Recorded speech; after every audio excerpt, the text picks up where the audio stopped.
In this video, I'll be teaching you how to solve this question. Very easy question. So this falls under the first law of indices. Okay, and then the first law of indices states that when multiplying indices with the same base, you add the powers. So now this is how you do this. I'm doing this on a paper because I'm going to solve it step by step and present it the way it's supposed to be presented on your exam material. Do you get it? Yes. So this is how I know we want it, we the teachers. Okay, so when multiplying indices with the same base, you add the powers. 3 plus 4 is what? 7, right?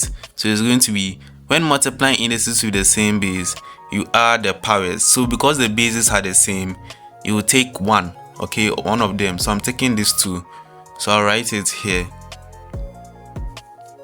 Now 3 plus 4 is 7, right?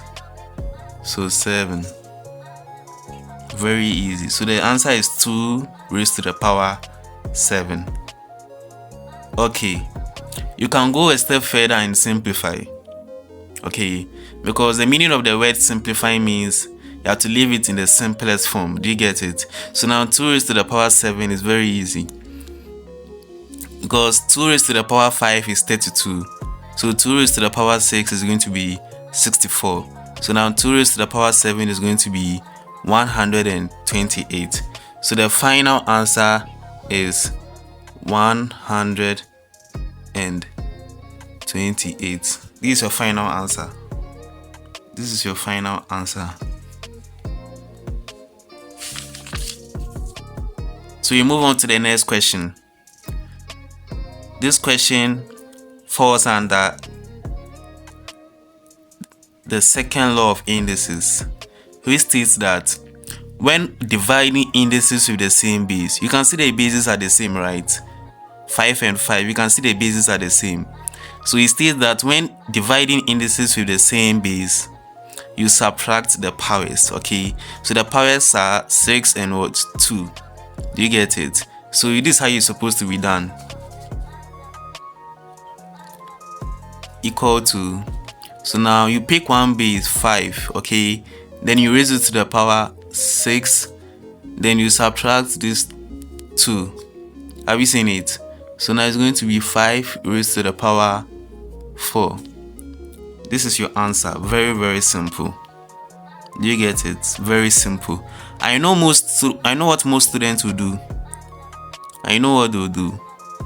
They would take this 5 raised to the power 6, and you will see them busy somewhere multiplying. You see them busy multiplying 5 times 5 times 5 times 5. Whilst you are doing this, it's wasting your time. Do you get it? It's wasting your time. So this is the easy way to go about it. Very easy. Okay, so now 5 raised to the power 4, you can simplify it further. 5 raised to the power 2 is 25, right? So if 5 raised to the power 2 is 25, and then I'm to find 5 raised to the power 4, then it's going to be 25 times 25, which is equal to 625. Very easy. Okay, 625. Very easy. So we are moving on to the third question. Now the third question, this is very simple and straightforward. Yes, I'll hear people saying this fall under the third law of indices. Fine. So now the third law of indices states that when a power is raised to another power, you multiply the words, the powers. So now the powers in this question are 2 and what? 4. Do you get it? So it's going to be this way. 3 raised to the power 2 times 4. Because it said when a power is raised to the power, you multiply it, right? So now you come to the next line, then write 3. So now 2 times 4 is 2, 4, 8. Then you simplify 3 raised to the power 8, right? So now 3 raised to the power 8. Very easy. So 3 raised to the power 8, 3, 3, 9, right? So now it's 6, 5, 6, 1. Very, very easy. So that's the final answer. 6, 5, 6, 1. Very easy. Very, very easy. So we move on to the next question. You have to simplify 2 raised to the power negative 3. It's very easy. It's very easy. Take for instance, if this is the question 2 raised to the power 3, how are you going to do it? You are going to tell me the final answer is 8, right? It's correct. But you cannot apply this method to this method. You cannot apply the way of solving this to this. So now I'll teach you how to do this. Very easy. Now you and I know that there's a difference between this and this. This has the power of negative 3 and this has the power of positive 3. Okay, so now because of this negative, you are going to do it this way. So this is the better way to do it. 2 raised to the power negative 3 is going to be 1 over 8. Okay, someone will be asking me why. I'm bringing 1 over 8 because of the negative. Do you get it? Because of what? The negative. So for instance, let me give you this figure. A number like 3 raised to the power negative 4. Yes, I know someone will go straight ahead and do this. 3 times 3 times 3 times 3 and tell me the answer is 81, right? And write 81 here. Fine, it's right, it's okay. It's not that it's correct, but you're on the right track. But what you're supposed to do to make it complete is bring a 1 above it, making it a fraction. Okay, so your final answer will be 1 over 81. And then I already told you the reason I'm bringing 1 over the 81, or the reason why I'm bringing 1 above it to form a fraction is because of the word negative. Do you get it? Good. So now the last and famous question. This question. You can tell that this is a combination of the first law of indices and the second law of indices, right? Good. We will not rush this, okay? One step at a time. So now let's solve the numerator first, okay? So now the numerator is 2 raised to the power 3 times 2 raised to the power 2. So now let me solve that one.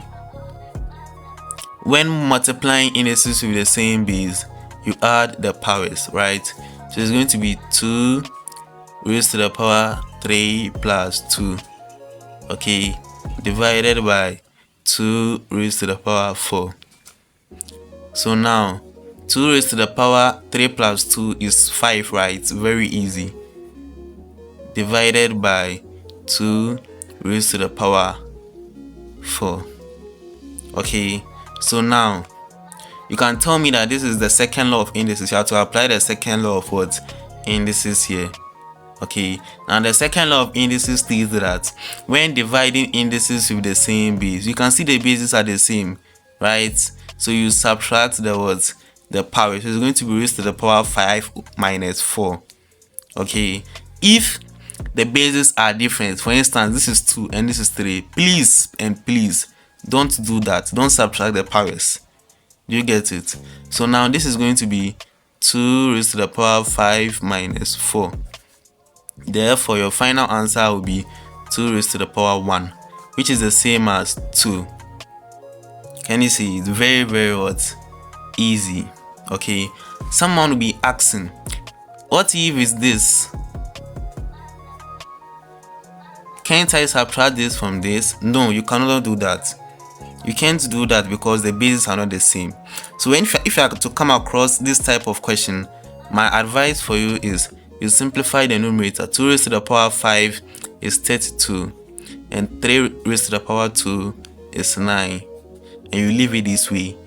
Okay, please, I want you to subscribe to this channel. Okay, subscribe to this channel because I'll be teaching you more and more stuffs. Okay, more tricks, more simple way of solving maths, and so much. Okay, I'll be simplifying each and every difficult question to the barest minimum. Okay, so do well to subscribe to this channel and turn on notifications to not miss important tips. Okay, because I have many tips to teach you. Okay, so subscribe and stay tuned. Okay, thank you in advance.